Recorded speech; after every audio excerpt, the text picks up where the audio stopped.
नमस्कार दोस्तों, very good morning और आप सभी लोगों का स्वागत है हमारे एपिक्स क्लासेस एडुटेक में। और मैं आप लोगों के सामने हाजिर हूँ लेकर आज के समसामयिक मुद्दे। और ये समसामयिक मुद्दे आपके आने वाली सभी प्रतियोगी परीक्षाओं के लिए अत्यंत महत्वपूर्ण है। चाहे आप रीट का एग्जाम दे रहे हो दोस्तों, चाहे आप पटवार का एग्जाम दे रहे हो, चाहे एनटीपीसी की परीक्षा हो, चाहे एसएससी की परीक्षा हो, बैंक से रिलेटेड कोई भी एग्जाम हो, आपके राज्य या स्टेट का कोई भी गवर्नमेंट एग्जाम हो या यूपीएससी की कोई भी परीक्षा हो, उन सभी के लिए ये जो करंट अफेयर्स हैं ये अत्यंत महत्वपूर्ण है। और इस क्लास में या इस करंट अफेयर्स की क्लास में ना केवल हम इंटरनेशनल अफेयर्स बल्कि इंटरनेशनल के साथ साथ बहुत सारे राष्ट्रीय मुद्दों के साथ साथ बैंक से जुड़ी हुई खबरें, बैंक के साथ साथ आपकी अर्थव्यवस्था से जुड़ी हुई खबरें, अर्थव्यवस्था के साथ साथ नियुक्तियां, अपॉइंटमेंट्स, खेलकूद और महत्वपूर्ण हस्तियां जो हैं उन हस्तियों से जुड़ी हुई विभिन्न मुद्दों को इस क्लास में आप लोगों के सामने मैं लेकर आती हूं। तो शुरू करते हैं दोस्तों आज की क्लास। आप सब बिल्कुल तैयार होंगे और बहुत सारे बच्चे जो हैं वो लाइव आ चुके हैं, उनको सभी को गुड मॉर्निंग। गगन नागर, अंकित कुमार, राजन शर्मा, फिरोज मोहम्मद, ओम प्रकाश गुजर, मिस सेनारव, मनीष कुमार, एस कुमार, अपूर्व शर्मा, ऋषभ, अंकित, सुधांशु, राहुल रंजन, मनीषा कुमारी, कुश, जीत राम, मनीष कुमार, अशोक लाल, अफसाना खान, शालिनी, हरिओम, पंकज, राजेश, अखिल, ओम प्रकाश, भीमसेन, वासु सोनी, कृष्णा जयसवाला, सभी को गुड मॉर्निंग। सभी का बहुत बहुत स्वागत है बच्चों। जिनका नाम ले पाई और जिनका नहीं भी ले पाई उनका भी बहुत बहुत वेलकम है। जल्दी से जुड़ जाइए, सेशन को लाइक कर दीजिए और ज्यादा से ज्यादा शेयर कर दीजिए अपने सभी दोस्तों के बीच में जो दोस्त कहीं ना कहीं किसी ना किसी प्रतियोगी परीक्षा की क्या कर रहे हैं, तैयारी कर रहे हैं। बुलाइए उन्हें और कहिए कि ये क्लास जो है ना, ये क्लास उनके लिए अत्यंत महत्वपूर्ण है। तो चलिए शुरू करते हैं आज की क्लास। और आज की क्लास में सबसे पहली बात जो करेंगे वो करेंगे एक कोटेशन की या एक सुविचार की। एक ऐसा सुविचार जिसे बताना सुबह सुबह जरूरी होता है ताकि आपका पूरा दिन जो है ना वो पूरा दिन कहीं ना कहीं एक सकारात्मक ऊर्जा से भर सके, एक पॉजिटिव एनर्जी आप लोगों के अंदर में बूस्ट कर सकूं। और उसी के लिए रोज एक बहुत ही अच्छा कोट जो है वो कोट आप लोगों के लिए मैं यहाँ पर लाती हूँ कि मंजिल यूं ही नहीं मिलती, राही को जुनून सा दिल में जगाना पड़ता है। पूछा चिड़िया से कि घोंसला कैसे बनता है, वो बोली कि तिनका तिनका क्या करना पड़ता है, उठाना पड़ता है। ठीक है, कोई भी व्यक्ति है ना, बहुत सारी सक्सेस स्टोरीज जो है ना वो हम अपने जीवन में सुनते हैं, बहुत सारी सक्सेस स्टोरीज हमारे जीवन में सुनते हैं। उसने ये कर लिया, उसने ये कर लिया, उसने ये कर लिया, लेकिन उस सक्सेस स्टोरीज के पीछे ना किसी भी इंसान का बहुत ही महत्वपूर्ण संघर्ष होता है। बहुत ही महत्वपूर्ण संघर्ष के साथ साथ उसकी बहुत कहते हैं ना, उसने तपस्या की होती है, एक तरह से अपनी रातों की नींद जो है वो उसने खराब की हुई होती है। तो कोई भी मंजिल जो है ना वो ऐसे ही नहीं मिलती। आपके दिल में जो है एक जुनून जो है वो जुनून उस मंजिल के लिए जगाना पड़ता है। एक डिटर्मिनेशन जो है ना, एक दृढ़ निश्चय जो है वो आप लोगों को तय करना पड़ता है। क्योंकि चिड़िया जो होती है ना, एक बहुत कॉमन सा जीव है, हमारे आसपास हमें देखने को मिलता है। चिड़िया होती है, तिनका तिनका पता नहीं कहाँ कहाँ से दूर दूर से उड़ उड़ के उठा के लाती है, उससे अपना घर बनाती है।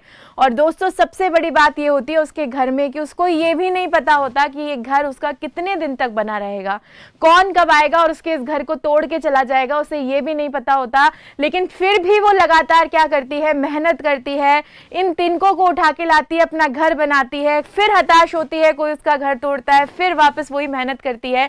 तो वो लगातार इसी मेहनत में लगी हुई है कि हाँ, अगर वो मेहनत कर रही है तो कुछ दिन का आसरा जो है वो उसे मिल रहा है।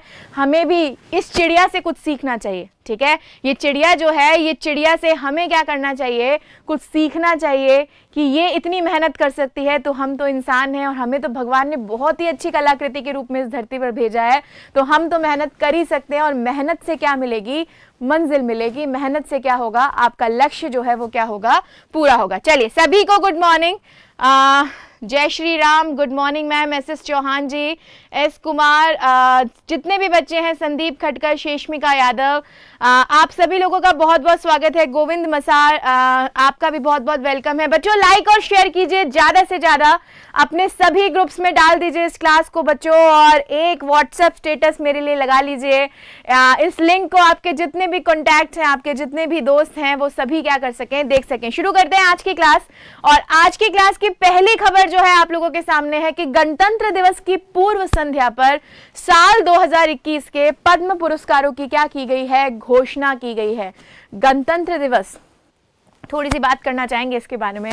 कल 26 जनवरी 2021 थी और जैसा कि 26 जनवरी 2021 की पूर्व संध्या पर जो राष्ट्रपति कार्यालय है उसमें हमारे जो राष्ट्रपति हैं रामनाथ कोविंद जी, उनके द्वारा जितने भी पद्म पुरस्कार हैं, जिसमें पद्म विभूषण भी आता है, पद्म भूषण भी आता है और पद्मश्री भी आता है, इन तीनों ही पुरस्कारों की घोषणा की गई। इसी के साथ साथ शौर्य वीर चक्र जो हैं इनकी भी घोषणा की गई, पुलिस पुरस्कारों की भी घोषणा की गई। ये जितने भी पुरस्कार हैं इन सभी पुरस्कारों की घोषणा जो है ये 26 जनवरी की पूर्व संध्या पे की गई। लेकिन इस बार की जो 26 जनवरी है वो 26 जनवरी इतिहास में जानी जाएगी दोस्तों। ये तिरंगा जो लहरा रहा है ना, इस तिरंगे का इतना अपमान किया गया है। कल आप सभी लोगों ने न्यूज़ चैनल्स पे देखा होगा, परखा होगा। ये तिरंगे की मान्यता जो है ना वो खत्म कर दी है। ठीक है, एक तरीके से कहते हैं ना जैसे ब्लैक रिपब्लिक डे जो है वो कहा जा सकता है। हम लोग अभी तक कह रहे थे कि अमेरिका का सबसे पुराना लोकतंत्र है, शर्मसार हो चुका है। आज भारत का गणतंत्र दिवस भी जो था वो कल क्या हो चुका था, शर्मसार हो चुका था। ठीक है, तो ऐसा भविष्य में ना हो, ऐसी घटनाएं भविष्य में ना हो। हम नागरिक हैं, आंदोलनकारी भी नागरिक हैं, सरकार और किसी के बीच के मुद्दा है, लेकिन उसके लिए आपके भारत का जो प्रतीक है उसका अपमान करना कहीं ना कहीं क्या नहीं होता, जायज नहीं होता। बहुत ही सोचने और विचारने का प्रश्न है हमारे देश के लोगों के लिए भी और हमारी सरकारों के लिए भी कि हम एक कैसे भारत में जो है वो कैसे भारत में हम लोग इस वक्त आ चुके हैं। ठीक है, चलिए आगे बढ़ते हैं। अगली खबर आप लोगों के सामने, आकाश गंगाओं के विशाल क्लस्टर एबल 370 की तस्वीर को नासा ने हाल ही में क्या किया है, शामिल किया है। हम जो है किस में रह रहे हैं, मिल्की वे आकाश गंगा, और आकाश गंगाओं का एक विशाल क्लस्टर या क्लस्टर को बोलते हैं समूह, और इस समूह को क्या नाम दिया गया, एबल 370, और इसकी तस्वीर जो है वो हाल ही में नासा के द्वारा क्या की गई है, शेयर की गई है। और 51वें इंटरनेशनल फिल्म फेस्टिवल जो है, इस 51st इंटरनेशनल फिल्म फेस्टिवल जो कि गोवा में आयोजित हुआ है, अभी हाल ही में संपन्न हुआ है 24 जनवरी को। इसमें डेनमार्क की फिल्म ने जीता गोल्डन पिकॉक अवार्ड। ठीक है, डेनमार्क की एक मूवी है जिस मूवी को गोल्डन पिकॉक अवार्ड जो है वो गोल्डन पिकॉक अवार्ड दिया गया है। कौन सी है वो मूवी, कौन है निर्देशक और किस तरीके से अवार्ड दिया गया है, सब पे चर्चा करेंगे क्लास में एक प्रश्न के माध्यम से। और DRDO यानी डिफेंस रिसर्च डेवलपमेंट ऑर्गेनाइजेशन ने उड़ीसा के तट से दूर एकीकृत परीक्षण रेंज से आकाश NG मिसाइल का हाल ही में क्या किया है, सफल परीक्षण किया है। एक और मिसाइल, एक और स्वदेशी मिसाइल जो कि किसके द्वारा तैयार की गई, defence research development organisation DRDO के द्वारा तैयार की गई है। इस मिसाइल को उड़ीसा के तट से क्या किया गया है, सफलता से परीक्षित किया गया है। क्या है इस मिसाइल की खासियतें, इन सभी पर बात करेंगे अपनी क्लास में आगे। और मुख्यमंत्री योगी आदित्यनाथ, यूपी की बात आ गई है और यूपी की बात में देखिए, यूपी में एक और तोहफा जो है वो यहाँ के विद्यार्थियों के लिए, यहाँ के शिक्षा के क्षेत्र के लिए यहाँ पर योगी आदित्यनाथ जी के द्वारा दिया गया है। इन्होंने एक अभ्युदय योजना जो है वो अभ्युदय योजना शुरू की है। जो अभ्युदय योजना जितने भी प्रतियोगी परीक्षाओं की तैयारी कर रहे बच्चे हैं, जनरली ऐसे बच्चे जो आर्थिक रूप से कमजोर हैं, उनको मुफ्त कोचिंग उपलब्ध कराने से रिलेटेड योजना है। पूरी योजना के बारे में विस्तार से क्या करेंगे, चर्चा करेंगे। सैयद मुश्ताक अली ट्रॉफी 2021 26 से 31 जनवरी से अहमदाबाद में क्या होगी, खेली जाएगी। एक फ्यूचरिस्टिक प्रश्न आप लोगों के पास है कि सैयद मुश्ताक अली ट्रॉफी जो है, ये सैयद मुश्ताक अली ट्रॉफी जो किससे संबंधित है, जो क्रिकेट से संबंधित है। ये ट्रॉफी, इसका 2021 का जो संस्करण है, ये 26 से 31 जनवरी से अहमदाबाद में क्या कर रहा है, खेला जा रहा है। शुरुआत हो चुकी है और 31 जनवरी तक चलने वाला है। देखते हैं विजेता कौन रहने वाला है। जयंती घोष को संयुक्त राष्ट्र ने आर्थिक और सामाजिक मामलों की उच्च स्तरीय समिति में किया नामित। जयंती घोष भारतीय मूल की महिला है और भारतीय मूल की इस महिला को संयुक्त राष्ट्र जो है, इन्होंने अपने आर्थिक और सामाजिक मामलों की जो उच्च स्तरीय समिति बनाई है उसमें हाल ही में क्या किया है, नॉमिनेट किया है। महिलाएं बहुत अच्छे कदमों के साथ आगे बढ़ रही हैं, देश दुनिया में और विदेशों तक अपना नाम कर रही हैं दोस्तों। बहुत गर्व की बात है, प्राउड की बात है। आगे बाजार पूंजीकरण में TCS बनी देश की सबसे मूल्यवान company, TCS Tata consultancy services. और ये जो टाटा कंसल्टेंसी सर्विसेज है, इसने रिलायंस इंडस्ट्रीज लिमिटेड को क्या कर दिया है, पीछे छोड़ दिया है। और उसको पीछे छोड़ते हुए अगर बाजार पूंजीकरण की बात की जाए, मार्केट कैपिटलाइजेशन की बात करी जाए, तो उसमें सबसे वैल्यूएबल कंपनी जो है वो अब कौन बन चुकी है, TCS बन चुकी है। अभी तक इससे पहले सबसे वैल्यूएबल कंपनी कौन सी थी, रिलायंस इंडस्ट्रीज लिमिटेड थी, लेकिन अब किसने स्थान ले लिया है, अब स्थान लिया है किसने, TCS ने। चलिए आगे बढ़ते हैं।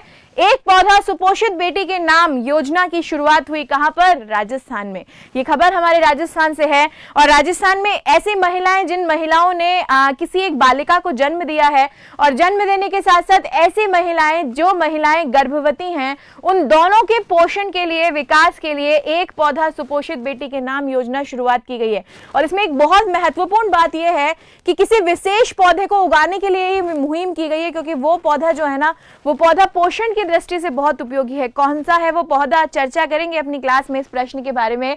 और 25 जनवरी को मनाया गया हिमाचल प्रदेश का स्वर्ण जयंती राज्य दिवस, यानी हिमाचल प्रदेश और हिमाचल प्रदेश राज्य को बने हुए कितने वर्ष पूरे हो चुके हैं? 2021 में 50 वर्ष पूरे हो चुके हैं और 50th एनिवर्सरी जो है वो 50th एनिवर्सरी हम लोग हिमाचल प्रदेश की क्या कर रहे हैं? 2021 में सेलिब्रेट कर रहे हैं।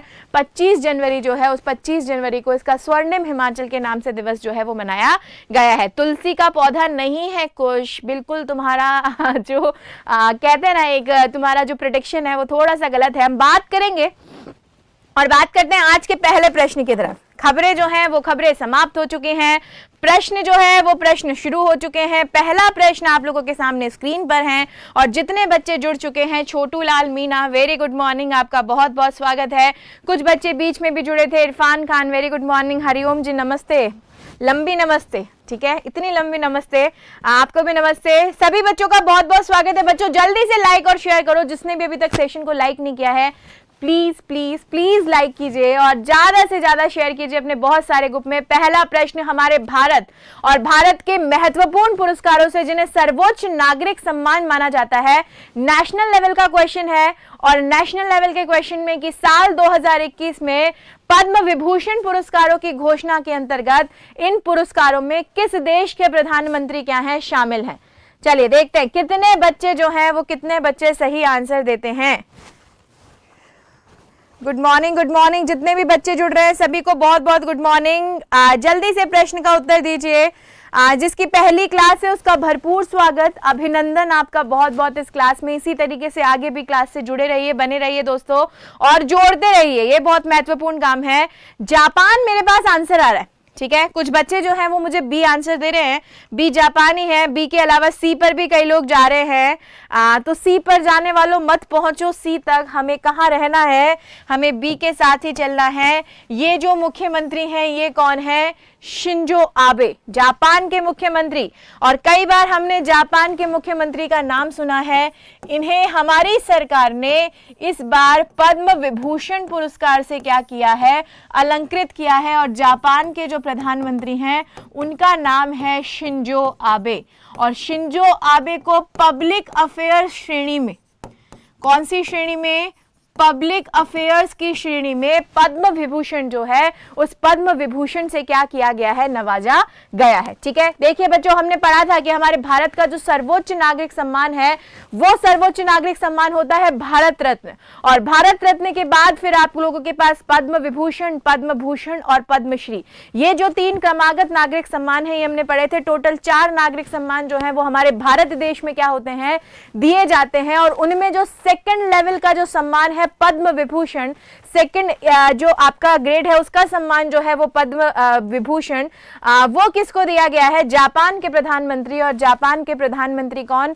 Shinzo Abe. और शिंजो आबे को पब्लिक अफेयर्स के मामले में ये पुरस्कार जो है वो पुरस्कार दिया जा चुका है। ये पूर्व प्रधानमंत्री रहे हैं जापान के, ठीक है। प्रेजेंट में जापान के प्रधानमंत्री जो है वो योशिहिदे सुगा है, ठीक है। ये पूर्व प्रधानमंत्री रह चुके हैं, कहाँ के? जापान के। अगर इसी में मैं बात करूं कि आर्ट के क्षेत्र में पद्म विभूषण की घोषणा जो है वो किसके नाम पर की गई है, तो बच्चों आर्ट के या कला के क्षेत्र में पद्म विभूषण की घोषणा एक बहुत ही महान गायक पी बाल सुब्रमण्यम, जिनका संबंध साउथ से था, पी बाल सुब्रमण्यम साहब जो हैं जिनकी मृत्यु हो चुकी है, मरणोपरांत ये जो पी बाल सुब्रमण्यम है इन्हें कला के क्षेत्र में ये पद्म विभूषण जो है वो पद्म विभूषण क्या होगा?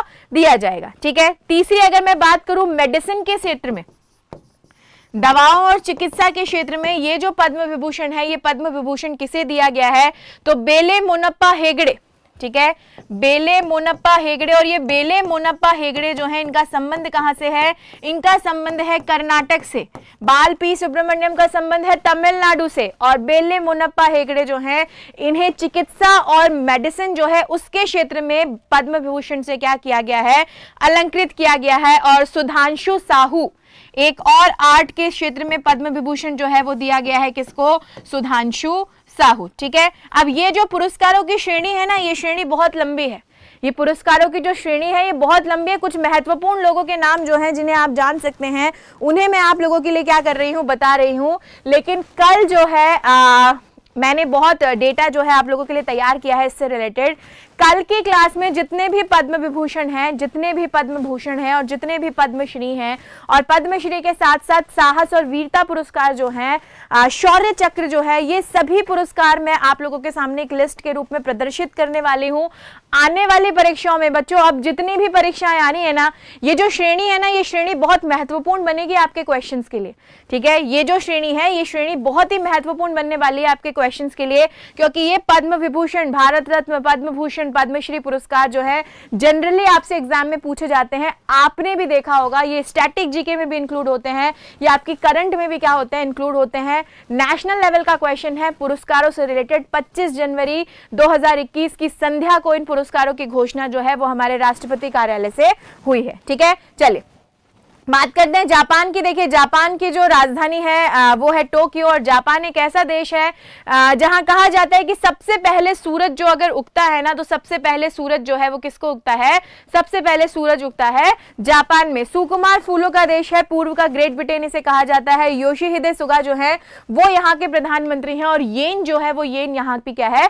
करेंसी है। बहुत सारे लोगों को पुरस्कार मिला है बच्चों, बहुत सारे लोगों को पुरस्कार मिला है। और ये जो पुरस्कार मिला है इसकी पूरी लिस्ट जो है ना, वो पूरी लिस्ट आप लोगों के सामने कल आने वाली है। लाइक और शेयर करते रहिए बराबर से क्लास को, और अपने बहुत सारे दोस्तों तक इस क्लास को क्या कर रही है बच्चों? पहुंचाते रहिए।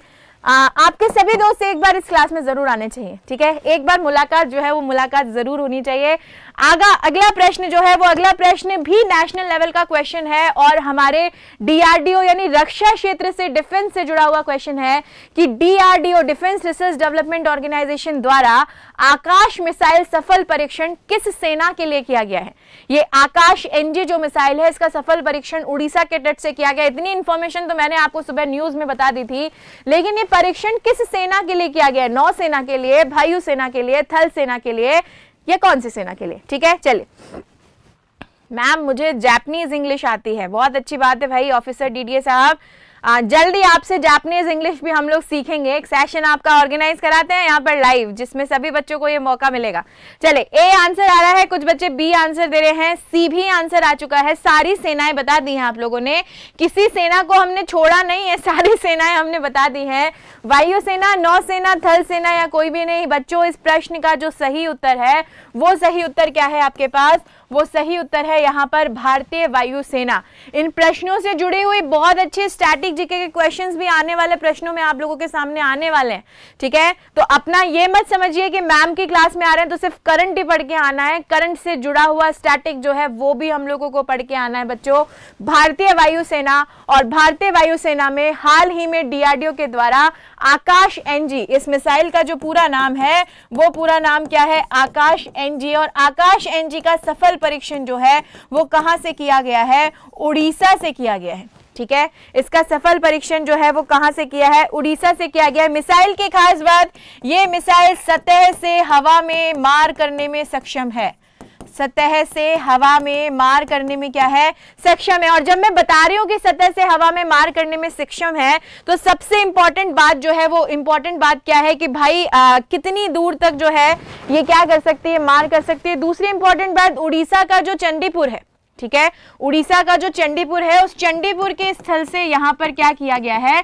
चंडीपुर से, उड़ीसा के तट पे जो चंडीपुर है वो चंडीपुर से यहाँ का सफल परीक्षण जो है वो सफल परीक्षण किया गया है। 3 संयुक्त दल जो है इसमें जुड़े हैं। इसमें डीआरडीओ जुड़ा है, इसमें बीडीएल जुड़ा है, बॉर्डर डेवलपमेंट लिमिटेड, और इसमें बीईएल जो है ये भी जुड़ा है। और तीनों ने संयुक्त रूप से इस आकाश मिसाइल का क्या किया है? निर्माण किया है। वजन कितना है इस मिसाइल का? इस मिसाइल का वजन जो है वो वजन है 720 किलोग्राम। इस मिसाइल का जो वजन है वो वजन कितना है, 720 किलोग्राम है। इसी के साथ साथ 19 फीट जो है वो इसकी क्या है, लंबाई है।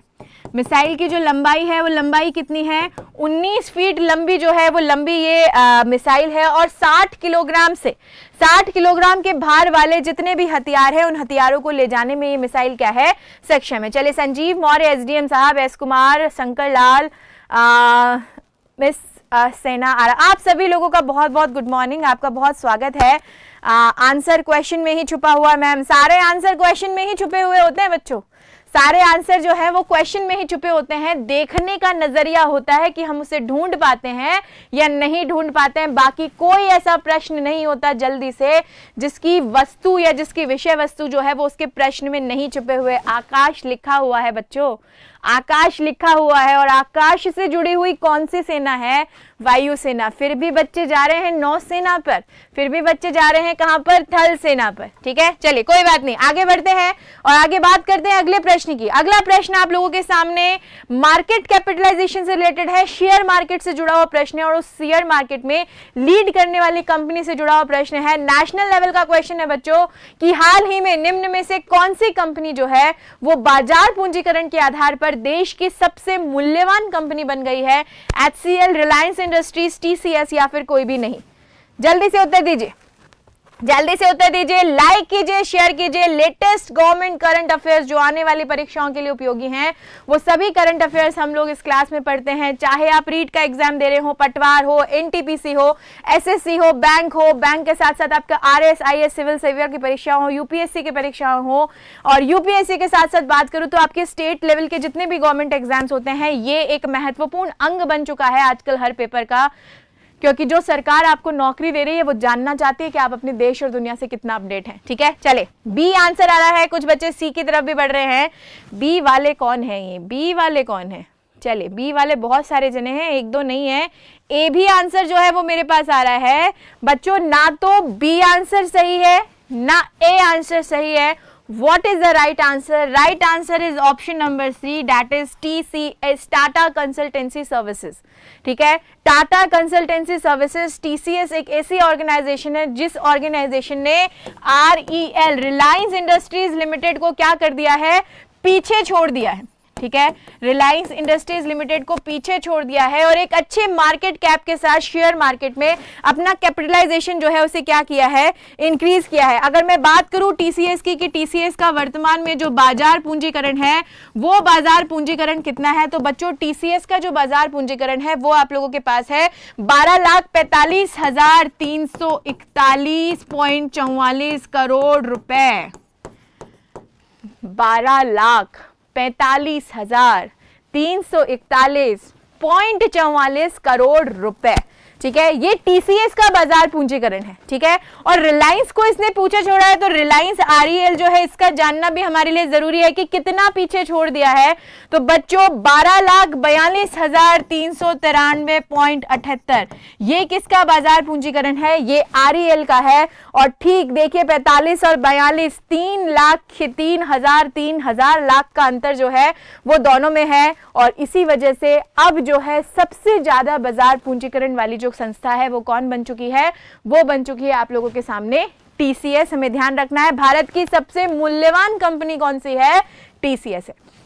अगला क्वेश्चन आप लोगों के सामने है, अगला प्रश्न जो है वो अगला प्रश्न, TCS की full form Tata consultancy services, REL के full form Reliance industries limited. ठीक है, चलिए आगे बढ़ते हैं और अगला प्रश्न आप लोगों के सामने है। और अगला प्रश्न इंटरनेशनल लेवल का क्वेश्चन है, अंतरराष्ट्रीय स्तर का प्रश्न है, क्योंकि IFFI जो है ये अंतरराष्ट्रीय फिल्म फेस्टिवल है और हाल ही में इसका 51वां संस्करण जो है वो हमारे भारत देश के गोवा में आयोजित किया गया है। और 24 जनवरी को इस अंतरराष्ट्रीय फिल्म फेस्टिवल का क्या हुआ है, समापन हुआ है। प्रश्न मेरा ये है कि किस देश की एक फिल्म को गोल्डन पिकॉक अवार्ड से नवाजा गया है, जो कि इस इंटरनेशनल फिल्म फेस्टिवल का सर्वश्रेष्ठ अवार्ड जो है वो माना जाता है।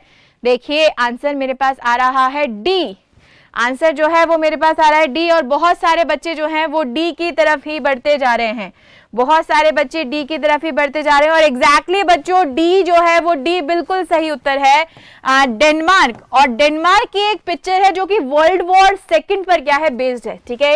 ये पिक्चर किस पर आधारित है, जो हमारा द्वितीय विश्व युद्ध हुआ था उस द्वितीय विश्व युद्ध पर आधारित जो है ये क्या है, मूवी है। इसे डैनिश मूवी कहा जाता है, ठीक है।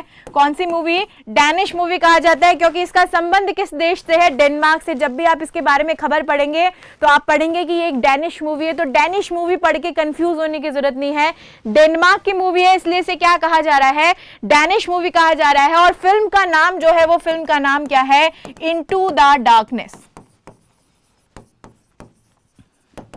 फिल्म का नाम क्या है, इनटू द डार्कनेस। कि जब द्वितीय विश्व युद्ध चल रहा था तो द्वितीय विश्व युद्ध में हमारा पूरा विश्व जो है वो किस तरीके से एक अंधेरेमय, अंधकारमय जो वातावरण है उस वातावरण में जी रहा था, उसकी जो कहानी है उस कहानी को इस फिल्म में क्या किया गया है, चित्रित किया गया है। और चित्रित करने के साथ साथ ही जो एक गोल्डन पिकॉक अवार्ड है, इस गोल्डन पिकॉक अवार्ड के अंतर्गत कितनी राशि जो है वो राशि फिल्म को प्रदान की जाती है, तो 40 लाख का जो प्राइज है, ये 40 लाख का इनाम जो है, ये 40 लाख का इनाम इस मूवी को या इनके निर्देशक को क्या किया गया है, दिया गया है। तो हमें जो बात याद रखनी है वो बात, बेजर इसके निर्माता हैं, बिल्कुल सही बताया बच्चों आपने, एग्जैक्टली करेक्ट। जिसने भी बताया, मैं नाम नहीं पढ़ पाई, एग्जैक्टली करेक्ट है। तीन चीजें याद रखनी है। 51वां फिल्म फेस्टिवल है, कहां पर आयोजित हुआ है, गोवा में आयोजित हुआ है। समापन कब हुआ है, 24 जनवरी को। शुरुआत कब हुई थी, 16 जनवरी को। और ये जो फिल्म फेस्टिवल है इसका जो सर्वश्रेष्ठ अवार्ड है वो है गोल्डन पिकॉक अवार्ड, जो सर्वश्रेष्ठ मूवी को दिया जाता है। वो मूवी इस बार कौन बनी है, डेनमार्क की डैनिश मूवी है, द्वितीय विश्व युद्ध पर आधारित है, इनटू द डार्कनेस उसका नाम है। और 40 लाख का इनाम जो है वो इस मूवी के लिए दिया जाता है। इतना जो है वो इतना आप लोगों को क्या रखना है, याद रखना है। कहां पर, आपके सीपीयू में, ठीक है। सीपीयू कहां होता है, दिमाग में होता है। चलिए आगे बढ़ते हैं। डेनमार्क, अगर वर्ल्ड मैप में देखें तो ये जो है ये आपके पास क्या है, डेनमार्क कंट्री है, जिसकी राजधानी जो है वो है कोपेनहेगन, ठीक है। राजधानी जो डेनमार्क की है वो है कोपेनहेगन। राष्ट्रपति जो है वो यहाँ के हैं मेटे फ्रेडरिक्सन। और डैनिश क्रोन जो है वो डैनिश क्रोन यहाँ की मुद्रा है। और यूरोपीय महाद्वीप में ये जो डेनमार्क देश है, ये डेनमार्क देश क्या है, बसा हुआ है। चलिए Ramesh Budana ji, Girish Kumar, very good morning. SK Sirova, Deepak Kumar, आप सब लोगों का भी बहुत बहुत स्वागत है। कमेंट पढ़ रही हूँ, मैं कमेंट ही पढ़ रही हूँ, अब मैं थोड़ी देर कमेंट ही पढ़ूंगी। जैसे जो जो पूछना जल्दी से पूछिए। एसके सिरोवा जी, वेरी गुड मॉर्निंग। मोनू का वेलकम हो रहा है। चलिए, डैनिश मूवी है, IFFI की full form international film festival of India. बच्चों कुछ तो बहुत ही इंटेलिजेंट है, ये भी कमेंट आ रहा है। डेनमार्क की राजधानी कोपेनहेगन है। VIP टिप्स जी, वेरी गुड मॉर्निंग, आपका बहुत बहुत स्वागत है। सेंट्रल प्रोसेसिंग यूनिट बोलते हैं CPU को, बहुत इंटेलिजेंट है आप भी। ऑफलाइन क्लास स्टार्ट हो गया है क्या, बिल्कुल ऑफलाइन क्लास स्टार्ट हो गया, और मैं भी ऑफलाइन आप लोगों से वहां पे रूबरू हो रही हूँ। आप लोग आइए तो सही बच्चों, पधारिए तो सही। जयपुर में प्लॉट नंबर 14 नारायण निवास के पास, सोढ़ानी स्वीट्स के सामने, गोपालपुरा बाईपास जयपुर, वहां पे ऑफलाइन क्लास सभी बैचेस के लिए शुरू हो चुकी है आप लोगों के लिए। राम राम राम राम राम राम। चलिए अब यहाँ देखें, हाल ही में किस तिथि को उत्तर प्रदेश का स्थापना दिवस जो है वो मनाया गया है। पहला प्रश्न 24 जनवरी, दूसरा भी 24 जनवरी, फिर 25 जनवरी। देखिए उत्तर प्रदेश के स्थापना दिवस की बात की जा रही है, तो हम यहाँ पे क्या करते हैं, इसको 23 जनवरी कर लेते हैं और इसको 24 जनवरी, 25 और 26। अब आपको सही उत्तर देना है। अब आपको क्या देना है, अब आपको सही उत्तर देना है कि इस प्रश्न का सही उत्तर क्या है। और देखती हूं कितने बच्चे जो हैं वो इसका सही आंसर देते हैं।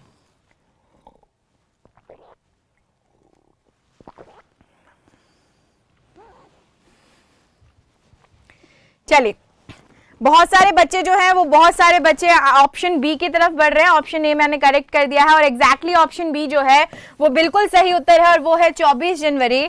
24 जनवरी को उत्तर प्रदेश जो राज्य है, उस उत्तर प्रदेश राज्य ने, जिसे भारत का सर्वाधिक जनसंख्या वाला राज्य माना जाता है, ठीक है। अगर आपसे कोई पूछे भारत का सबसे बड़ा राज्य नहीं बोल रही हूं मैं, भारत का सर्वाधिक जनसंख्या वाला राज्य बोल रही हूं, तो जनसंख्या के मामले में भारत का सबसे बड़ा जो राज्य है वो राज्य कौन सा है, वो राज्य है आपका यूपी यानी उत्तर प्रदेश, ठीक है।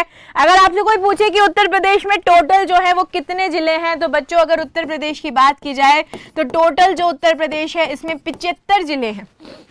उत्तर प्रदेश में टोटल जो है 75 जिले हैं। यहाँ के मुख्यमंत्री हैं योगी आदित्यनाथ जी। भाजपा की सरकार जो है वो यहाँ पर काम कर रही है। राज्यपाल जो है यहाँ की आनंदीबेन पटेल हैं। ये हम सभी को पता है क्योंकि हम रोज यूपी के बारे में पढ़ रहे हैं। यूपी में रोज जो है वो बहुत अच्छी कहीं ना कहीं जो है बहुत अच्छी अच्छी खबरें जो है हमें मिलती हैं विकास से लेकर, विकास और प्रगति से रिलेटेड। अब ये देखिए, ये जो स्थापना दिवस है, ये स्थापना दिवस किसकी पहल पे शुरू किया गया था? यूपी का जो स्थापना दिवस है, ये स्थापना दिवस किसकी पहल पे शुरू किया गया था? तो यूपी के पूर्व राज्यपाल थे, जिन पूर्व राज्यपाल का नाम क्या था? राम नाईक। यूपी के पूर्व राज्यपाल, और पूर्व राज्यपाल का जो नाम था वो था राम नाईक। और राम नाईक की पहल पर, इनकी पहल पर, इन्होंने एक पहल शुरू की और इनकी पहल पर पहला स्थापना दिवस जो है वो पहला स्थापना दिवस क्या किया गया है? मनाया गया था। ठीक है, राम नाईक जो यहाँ के राज्यपाल थे, उनकी पहल पर यूपी का पहला स्थापना दिवस जो है वो मनाया गया है। और अगर मैं बात करूं कि यूपी का स्थापना दिवस मना रहे हैं, लेकिन यूपी कितना बूढ़ा हो चुका है, यूपी की उम्र कितनी हो चुकी है? तो बच्चों, यूपी जो है ना वो यूपी कितने साल का हो चुका है? यूपी 70 साल का हो चुका है। ठीक है, यूपी कितने साल का हुआ? 70 साल का जो यूपी है वो 70 साल का यूपी हमारे सामने हो चुका है।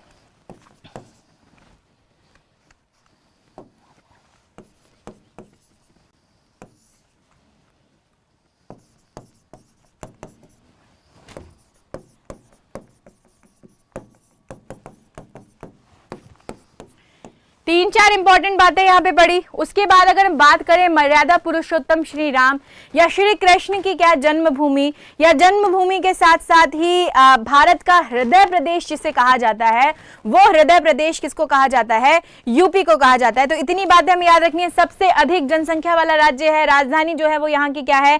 लखनऊ है। और 9 नवंबर 2000 को, ठीक है, 9 नवंबर 2000 को भारतीय संसद ने यूपी के उत्तर पश्चिमी भाग से उत्तराखंड का निर्माण किया था। देखिए, अगर कभी ये प्रश्न पूछा जाए कि उत्तराखंड राज्य जो है, उस उत्तराखंड राज्य का निर्माण जो है वो किस राज्य से अलग करके किया गया है, तो आपको ये बात ध्यान रखनी है बच्चों कि उत्तराखंड राज्य किस राज्य से बना है? यूपी से बना है। ठीक है, कितनी तारीख को बना था ये भी इससे याद रख लीजिए। 9 नवंबर 2000 जो है, उस 9 नवंबर 2000 को संसद जो है, उस संसद में भारतीय संसद ने क्या किया था? जो यूपी का उत्तर पश्चिमी भाग था, उत्तर पश्चिमी भाग से उत्तराखंड का क्या किया था? निर्माण किया था। और इस उत्तराखंड को क्या किया गया था? यूपी से अलग कर दिया गया था। तो यूपी से उत्तराखंड को अलग होने की जो तारीख है, वो तारीख कौन सी है? वो तारीख है आपके पास 9 नवंबर 2000। ठीक है, वो तारीख कौन सी है आपके पास? 9 नवंबर 2000। और यूपी का जन्म कब हुआ था बच्चों? 24 जनवरी स्थापना दिवस है, तो 24 जनवरी 1950 जो है, उस 24 जनवरी 1950 को उत्तर प्रदेश राज्य जो है, उस उत्तर प्रदेश राज्य का क्या हुआ था? गठन हुआ था। एमपी से छत्तीसगढ़ बना था, बिल्कुल सही बताया। और यूपी से क्या बना था? उत्तराखंड बना था, जिस उत्तराखंड का पहले जो नाम था वो उत्तरांचल था। ठीक है, उत्तराखंड का पहले जो नाम था वो क्या था? उत्तरांचल था। चलिए, थोड़ा सा उत्तराखंड के बारे में जानते हैं, उत्तर प्रदेश के बारे में जानते हैं। मैंने अभी बताया सर्वाधिक जनसंख्या वाला राज्य है। उसके अलावा इसमें 70 जिले जो है, वो 70 जिले यूपी में क्या हमें बसे हुए हैं। यहाँ की राजधानी जो है वो है लखनऊ। 24 जनवरी 1950 को स्थापना दिवस जो है वो स्थापना यूपी की हुई थी। राज्यपाल आनंदीबेन पटेल, योगी आदित्यनाथ, राज्य के वृक्ष अशोक, राज्य के पुष्प पलाश, राज्य के पक्षी सारस, बारहसिंगा राज्य के पशु, गंगा और यमुना यहाँ की प्रमुख नदियां हैं। इलाहाबाद यहाँ का उच्च न्यायालय है। हिंदू और उर्दू जो है वो भाषा यहाँ पर बोली जाती है। उसके अलावा ब्रज, भोजपुरी, बुंदेली, अवधी, खड़ी बोली और पांचली, ये भाषाएं भी यहाँ पे बोली जाती है। और दुधवा राष्ट्रीय उद्यान जो है, वो दुधवा राष्ट्रीय उद्यान उत्तर प्रदेश का प्रमुख क्या है? राष्ट्रीय उद्यान है। ठीक है, चलिए बच्चों, ऑफलाइन क्लासेस में है ना बहुत सारी छूटें हैं। ऑफलाइन क्लासेस में देखिए, मुझे बताने की जरूरत नहीं है, सर खुद मेरी क्लास में आए थे और क्लास में आके आप लोगों को बहुत अच्छी अच्छी इन्फॉर्मेशन दी थी। वो इन्फॉर्मेशन ये थी कि पहले जो रजिस्ट्रेशन होंगे, शुरू के जो सबसे इनिशियल जो रजिस्ट्रेशन होंगे, उन पे 50% छूट है। आपको ऑफलाइन के साथ ऑनलाइन जो ऐप कोर्स है वो भी संस्थान क्या दे रहा है? फ्री दे रहा है। और अगर किसी बच्चे को किसी भी तरह की आर्थिक परेशानी है, तो सर ने आप लोगों से वादा किया था कि उस आर्थिक परेशानी को मैं उस बच्चे की पढ़ाई में बाधा नहीं बनने दूंगा, किसी भी तरह की बाधा नहीं बनने दूंगा। और पूरी तरीके से बहुत सारे ऑफर्स जो है ना वो ऑफलाइन में आप लोगों के साथ है। तो बच्चों प्लीज इसी बात पे हॉस्टल भी मिलता है क्या कोचिंग में? देखिए हॉस्टल जो है इतने हॉस्टल्स हैं यहाँ पर कोचिंग के आसपास कि आपको कोचिंग के हॉस्टल की जरूरत नहीं है, आपको बहुत सारे हॉस्टल और पीजी जो है वो यहाँ पे मिल जाइए। आप आइए एक बार, थोड़ा सा सर्वे कीजिए बच्चों, बहुत सारी चीजें यहाँ पर है, लेकिन उसके लिए हमें थोड़ा सा खड़ा होना पड़ेगा, आना पड़ेगा, पहुंचना पड़ेगा, हम ढंग से एक दूसरे से क्या कर पाएंगे, बात कर पाएंगे। आगे बढ़ते हैं अगले क्वेश्चन की तरफ। अगला क्वेश्चन जो है वो महिला और बाल विकास से रिलेटेड है, स्टेट लेवल का क्वेश्चन है, किसी एक पर्टिकुलर स्टेट से रिलेटेड है, या फिर हम इसे नेशनल या राष्ट्रीय प्रश्न भी बोल सकते हैं कि हाल ही में एक पौधा सुपोषित बेटी के नाम योजना जो है वो किस राज्य में शुरू की गई है? एक पौधा सुपोषित बेटी के नाम। चलिए, आरएएस चूनाराम प्रिया, गुड मॉर्निंग, आपका बहुत बहुत स्वागत है। सभी बच्चों का बहुत बहुत गुड मॉर्निंग, आपका बहुत बहुत स्वागत है बच्चों। सभी का बहुत बहुत वेलकम है। जितने भी बच्चे जुड़ चुके हैं प्लीज क्लास को लाइक कीजिए और शेयर कीजिए। राजस्थान से जुड़ा हुआ प्रश्न है ये, और राजस्थान से जुड़ा हुआ प्रश्न है तो आंसर तो मैंने ही आप लोगों को बता दिया है। Exactly what is the right answer?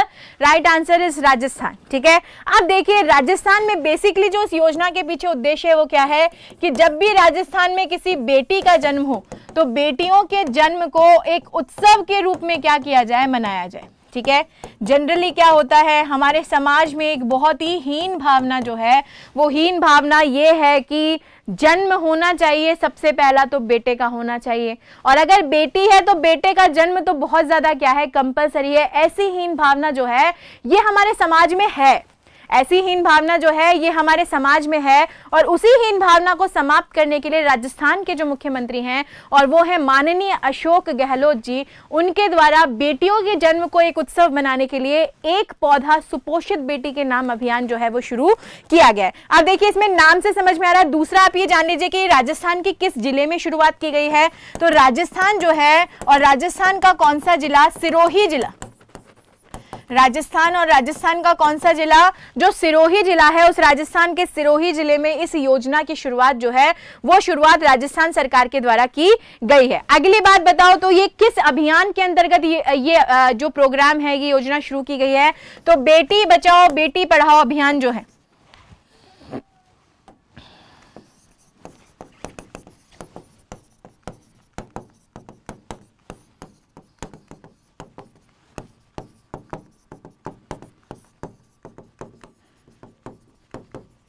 Beti Bachao Beti Padhao अभियान जो है ये अभियान राजस्थान सरकार द्वारा पहले से ही क्या किया जा रहा है, चलाया जा रहा है, और इसी अभियान के अंतर्गत राजस्थान की सरकार ने एक पौधा सुपोषित बेटी के नाम योजना जो है वो क्या है, शुरू की गई। अब मैंने आपसे बोला था कि जब भी किसी बेटी का जन्म होगा या कोई माँ गर्भवती होगी, इन दोनों ही के विकास और पोषण को लेकर इस योजना को ध्यान में रखा गया है। लेकिन इस योजना में ये जो पौधा है ना, एक ये पौधा किसका होगा? बहुत सारे बच्चे यहाँ पे मुझे तुलसी आंसर दे रहे थे। मुझे जल्दी से बता दीजिए, मैं आप लोगों के कमेंट्स देख रही हूँ, अगर किसी को पता है कि ये पौधा किस चीज का पौधा लगाया जाएगा तो मुझे आंसर मिलेगा तो बहुत खुशी होगी। देखते हैं कितने बच्चे जो है वो सही आंसर देते हैं। ये पौधा जो है, ये पौधा किस चीज का लगाया जाएगा आप लोगों को बताना है बच्चों। ये पौधा जो है ये पौधा है सहजन की फली का पौधा। सहजन की फली, राजस्थान में सहजन की फली होती है, और सहजन की फली जो है, इस फली की जनरली यहाँ के लोग जो हैं वो सब्जियां बनाते हैं। ठीक है, इस फली की जनरली जो लोग हैं वो क्या बनाते हैं, सब्जी बनाते हैं। लेकिन सब्जी के साथ साथ इस सहजन की फली का पाउडर जो है, वो सहजन की फली का पाउडर हमारे देश के साथ साथ विदेशों तक क्या किया जा रहा है, निर्यात किया जा रहा है। अब क्या है इसके गुण? ठीक है, जहां पर हम इस सहजन की फली के पौधे की बात करते हैं तो ये सहजन का पौधा ऐसा कहा जाता है कि दूध हमें जितना कैल्शियम देता है ना, दूध हमें जितना कैल्शियम देता है उस दूध से 4 गुना कैल्शियम जो है ये सहजन का पौधा दे देता है। ठीक है, दूध से 4 गुना ज्यादा कैल्शियम जो है ये सहजन का पौधा जो है वो पौधा दे देता है। बिल्कुल 30 मई को इस अभियान की शुरुआत हुई थी। बहुत अच्छा जो है वो आप लोग बता रहे हैं। आगे बढ़ते हैं और आगे बढ़ते हैं। सहजन की फली, और सहजन की फली में क्या होता है, कैल्शियम जो होता है ना, ये कैल्शियम बहुत भरपूर होता है। और जब भी कोई नव शिशु होता है, नवजात शिशु होता है या कोई गर्भवती माता होती है, उन्हें सबसे ज्यादा जिस चीज की जरूरत होती है अपने बच्चे के विकास के लिए और नवजात जो शिशु है उसको अपने शरीर के विकास के लिए, वो होती है कैल्शियम की, और वो कैल्शियम इससे भरपूर मिलता है। तो ऐसे पौधों को उगाने का जो एक उत्सव है वो राजस्थान में मनाया जा रहा है। तो इस पौधे में क्या होता है, कैल्शियम होता है, और कैल्शियम किससे ज्यादा होता है, कैल्शियम जो है ये आपका कहीं ना कहीं दूध से भी 4 गुना ज्यादा होता है। ठीक है, चलिए, स्पेशल बैचेस जो हैं वो आपसे कह रहे हैं क्लास को लाइक भी करो, इतनी मेहनत करती हैं बच्चों, प्लीज लाइक कीजिए, बहुत स्वादिष्ट होती हैं ये फली, जिन्होंने खाई हैं उनको पता भी होगा। और राजस्थान से जुड़ा हुआ प्रश्न था, लाइक और शेयर हमें करना है, और लाइक और शेयर बनता है कि अगर इतने अच्छे प्रश्न आप लोगों को यहाँ पर मिल रहे हैं इस क्लास में, तो और वैरायटी के प्रश्न मिल रहे हैं, मैं ना केवल सिर्फ अंतर्राष्ट्रीय मुद्दों को बल्कि नेशनल अफेयर्स, स्टेट से जुड़ी हुई खबरें, योजनाएं, बैंक, एसएससी, मार्केट कैपिटलाइजेशन, बहुत सारे एरिया जो हैं वो मैं आप लोगों के लिए कवर करके लाती हूं। तो please please please please please like और शेयर कीजिए। चलिए अगला बात करते हैं राजस्थान की। देखिए, ये जो हमारा इंडिया का मैप है इसमें राजस्थान है। राजस्थान की अगर हम बात करें तो राजधानी जो है वो जयपुर, जिसे हम पिंक सिटी के नाम से जानते हैं, मैं यहीं से आप लोगों के सामने लाइव क्लास ले रही हूँ। मुख्यमंत्री जो है वो यहाँ के अशोक गहलोत, राज्यपाल हैं कलराज मिश्र, जोधपुर में उच्च न्यायालय है। राजकीय वृक्ष जो है वो है खेजड़ी, पुष्प रोहिड़ा, पक्षी गोडावन, पशु चिंकारा, और व्यास, चंबल, बनास और लूनी नदियां जो है ये राजस्थान से क्या करती हैं, बहती हैं। और राजस्थान में दो भाषाएं जो है ना ये प्रमुख रूप से बोली जाती हैं, एक तो हिंदी और एक राजस्थानी जिसे मारवाड़ी भी बोला जाता है, ठीक है। तो वो मारवाड़ी भाषा जो है वो राजस्थान की प्रमुख भाषा है। उसके अलावा मेवाड़ी, मारवाड़ी, ढूंढाड़ी, मेवात, ब्रज, मालवी, बांगड़ी भाषाएं भी हैं। और अगर राष्ट्रीय उद्यान की बात करें तो बच्चों आपने सरस्का, केवलादेव, रणथंभौर, ये जीव अभ्यारण्य जो न है ये नाम सुने होंगे। इन सभी का संबंध जो है वो संबंध किससे है, वो संबंध है राजस्थान से, ठीक है। चलिए आगे बढ़ते हैं। अब देखिए, महिलाओं की बात आई तो महिलाओं की बात आते ही महिलाओं से जुड़े हुए कुछ प्रश्न आप लोगों के सामने हैं। जिसने लाइक और शेयर कर दिया है उसको बहुत बहुत धन्यवाद। मेरी क्लास बिल्कुल रोज होती है, रोज सुबह 7 बजे होती है, और रोज सुबह 7 बजे जो है इस क्लास को मैं आप लोगों के सामने लेती हूँ। बच्चों, मेरा जो प्रश्न आपसे है वो प्रश्न महिलाओं से रिलेटेड है। महिलाओं को लेके कुछ दिवस जो है ना वो दिवस हमारे भारतवर्ष में या अंतर्राष्ट्रीय स्तर पर मनाए जाते हैं। पहला प्रश्न जो है वो पहला प्रश्न मेरा है कि आप लोगों से कि अंतर्राष्ट्रीय महिला दिवस कब मनाया जाता है, इंटरनेशनल वुमेन्स डे जो है वो कब मनाया जाता है। ऊंट भी लिख देंगे साहब, बिल्कुल लिख देंगे, लेकिन अब आगे बढ़ जाइए थोड़ा सा, क्लास में मजा आ जाता है, बिल्कुल मजा आ जाएगा और मजा आता जाएगा बच्चों, ठीक है। जितना आप जुड़ेंगे उतना मजा आता जाएगा। चलिए अंतर्राष्ट्रीय महिला दिवस की बात करते हैं। तो देखिए, अंतर्राष्ट्रीय महिला दिवस जो है ये कब मनाया जाता है, ये मनाया जाता है 8 मार्च को। ये तारीख याद कर लेना, क्योंकि महिलाओं से जुड़ा हुआ प्रश्न था तो महिलाओं से जुड़े हुए दिवस आप लोगों को बता रही हूँ। राष्ट्रीय बालिका दिवस की अगर हम बात करें तो हाल ही में राष्ट्रीय बालिका दिवस जो है वो मनाया गया है। राष्ट्रीय बालिका सप्ताह हम लोगों ने बनाया था उत्तराखंड में। सौम्या को 1 दिन का सीएम राष्ट्रीय बालिका दिवस के अवसर पर मनाया गया था। इससे जुड़ी हुई 3 खबरें मैंने आपको बता दी।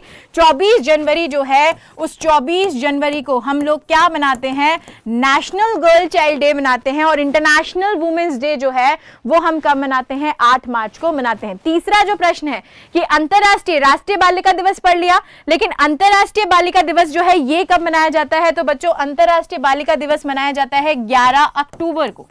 हर साल 11 अक्टूबर जो है उस 11 अक्टूबर को अंतरराष्ट्रीय बालिका दिवस जो है वो मनाया जाता है। अगला प्रश्न, ये जो अंतरराष्ट्रीय महिला दिवस है, अंतरराष्ट्रीय महिला वर्ष किसे बोला जाता है, जिस दिन से या जिस वर्ष से इस अंतरराष्ट्रीय महिला दिवस को मनाने की क्या की गई थी, शुरुआत की गई थी। तो बच्चों महिला, अंतरराष्ट्रीय महिला दिवस जो है इसको मनाने की शुरुआत हुई थी 1975 से, और ये जो 1975 का वर्ष है ना, ये जो 1975 का वर्ष है इसे अंतरराष्ट्रीय महिला वर्ष के रूप में क्या किया जाता है, जाना जाता है। अंतरराष्ट्रीय विधवा दिवस जो है वो कब मनाया जाता है, ठीक है। तो अंतरराष्ट्रीय विधवा दिवस जो है ये मनाया जाता है 23 जून को।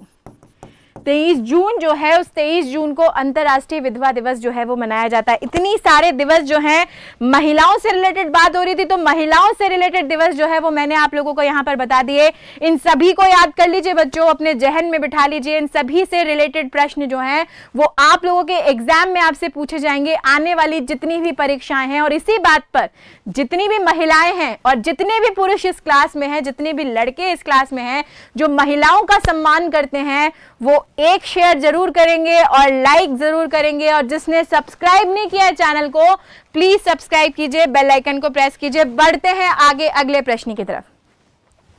अभी हमने उत्तर प्रदेश का स्थापना दिवस पढ़ा था। अब मैं उत्तर प्रदेश से आपको कहां लेके जा रही हूं, हिमाचल प्रदेश पे लेके जा रही हूं कि हाल ही में कब हिमाचल प्रदेश ने अपना स्वर्ण जयंती राज्य दिवस जो है वो क्या किया है, मनाया है। ठीक है, कब जो है हिमाचल प्रदेश ने अपना स्वर्ण जयंती राज्य दिवस जो है वो क्या किया है, मनाया है। देखते हैं कितने बच्चे इस क्लास की सही आंसर देते हैं।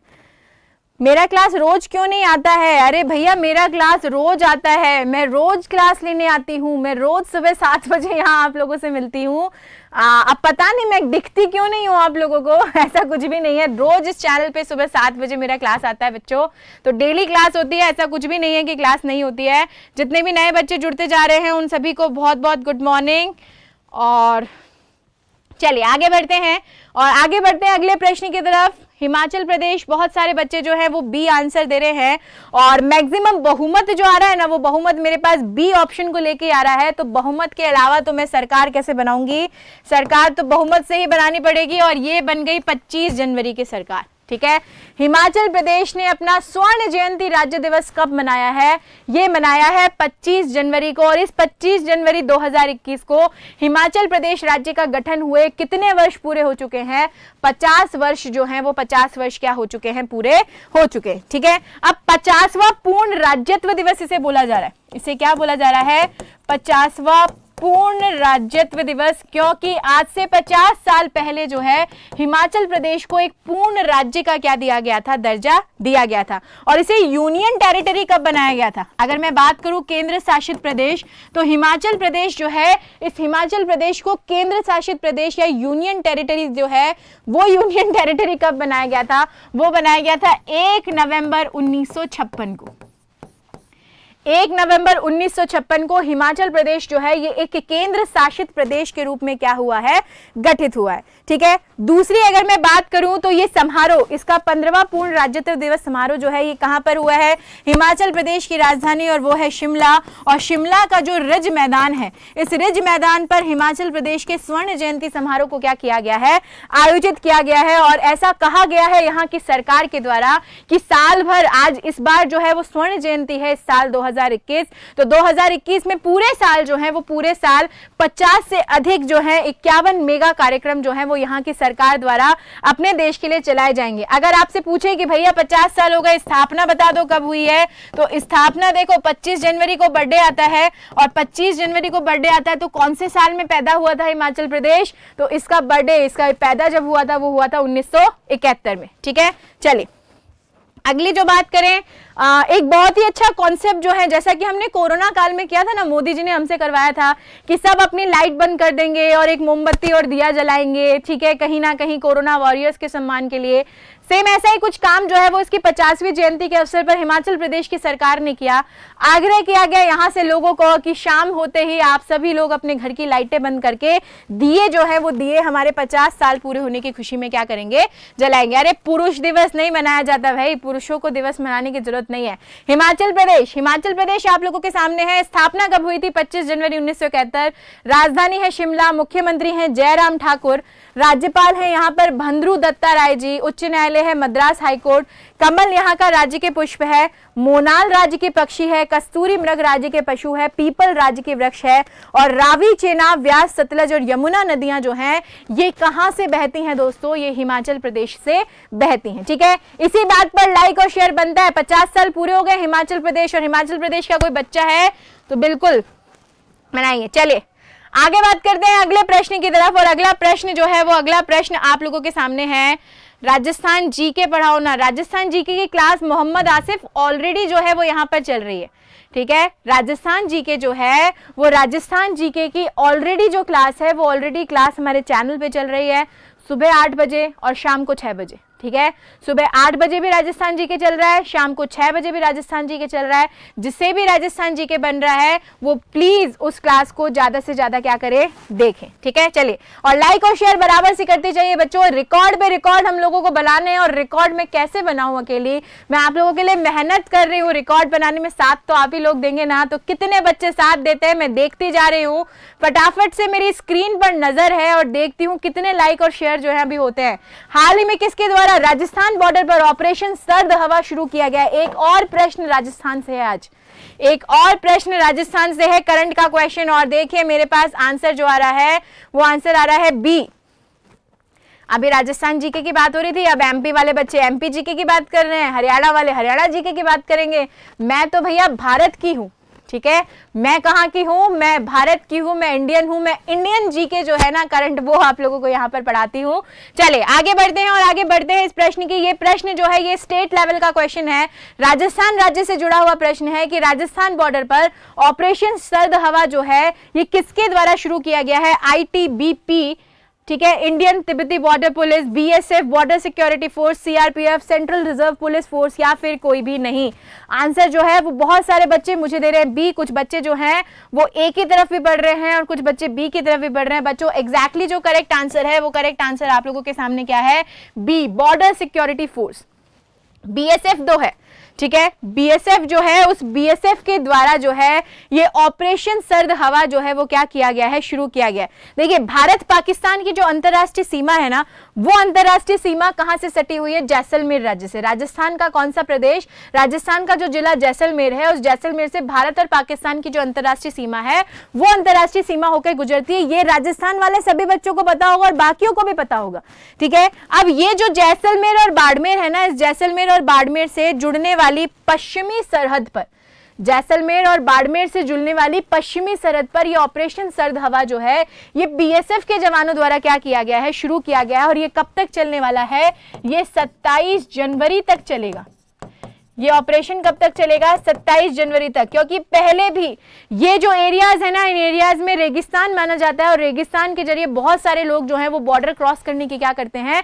कोशिश करते हैं। और उसी बॉर्डर क्रॉस करने की श्रेणी में यहाँ के जो बीएसएफ के जवान हैं वो बीएसएफ के जवान इस ऑपरेशन को चला रहे हैं जिसे कहा जा रहा है सर्द हवा, ठीक है। चलिए अगला प्रश्न, अगला प्रश्न एक बुक से रिलेटेड है। बुक्स और ऑथर्स के क्वेश्चन भी आप लोगों से पूछे जाते हैं, ठीक है, कि कौन कौन सी नई पुस्तकें प्रकाशित हुई हैं और पुस्तकें प्रकाशित होने के साथ साथ उन पुस्तकों के जो लेखक हैं वो लेखक कौन है।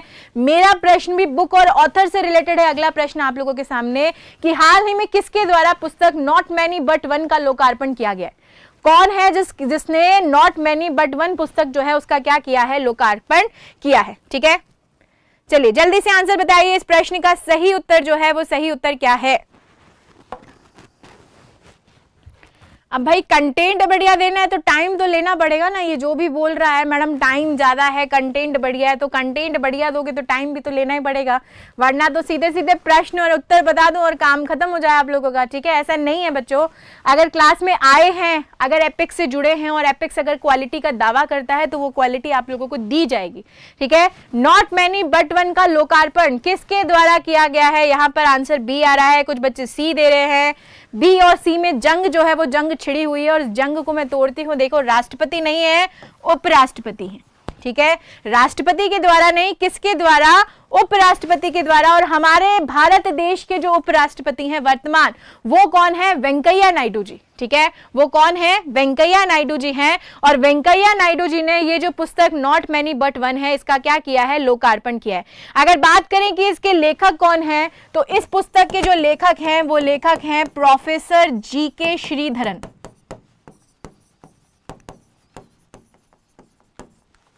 इस पुस्तक के जो लेखक हैं वो लेखक कौन है? वो है प्रोफेसर जीके श्रीधरन।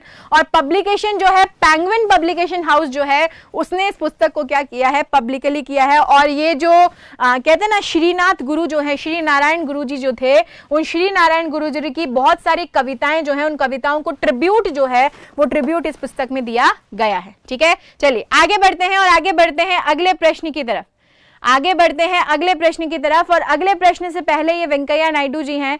अगला प्रश्न आप लोगों के पास अंतरराष्ट्रीय स्तर का प्रश्न है, इंटरनेशनल लेवल का क्वेश्चन है बच्चों। और इंटरनेशनल लेवल के लिए हम कहां पर पहुंच गए? हम पहुंच गए संयुक्त राष्ट्र पर। संयुक्त राष्ट्र के किस संस्थान ने हाल ही में दुनिया भर में धार्मिक स्थलों की सुरक्षा के लिए संकल्प लिया है? कौन सा संस्थान है यूनाइटेड नेशन का, जिस यूनाइटेड नेशन के संस्थान ने दुनिया भर में धार्मिक स्थलों की सुरक्षा के लिए संकल्प लिया। ये जो जंग छिड़ रही है ना इस ग्रुप में, यहाँ पर कमेंट्स में तुम आंसर दो, तुम होशियार मत बनो और तुम होशियार बनो। बच्चों सब अपने अपने हिसाब से होशियार हैं।